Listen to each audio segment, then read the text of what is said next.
ako ang farm. Ang mupo ko karon og kanang mga sili mga lods. Nya dara mga lods. Anan, ang akong bana nag-harvest pud siya og mga saging. Saging, nag-harvest siya. Nag-harvest pa siya dito sa unahan. Unya di apud akong mga kalabansos. Mag-harvest na karon mga lods og mga sili.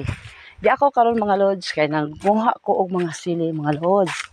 Di nakakuha na ko sa ko mga sili mga kuha. Karon di na po ko sa unahan manguha og mga sili mga lods.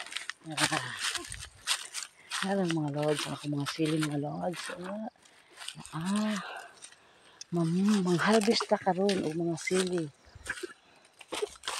Di apa yun sa unahan mga lods, ako mga sili to apa dito.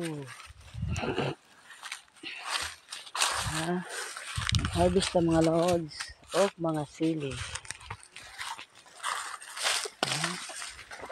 Ako na tanim mga tinanom mga lods. Mga sili nako, ako ni pang tanom diri. Kaloy ang taon, nagdagan ang buwan, naka-harvest na gud si Marites sa iyahang mga sili, mga kalods. Mga lods. Di pa gud diri mga lods, mga sili na iba. Si husband nanguha siya og mga saging. Napa ako mga sili mga lods. Naanapod mga silihan man gud diri dapit ta mga lods. Ana diha mga saging, lalom sa saging ako ng mga sili mga lods. Nanara nga mo mga saging. Ang akong bana nga gwapo kaayo. Ay, Ginoo ko.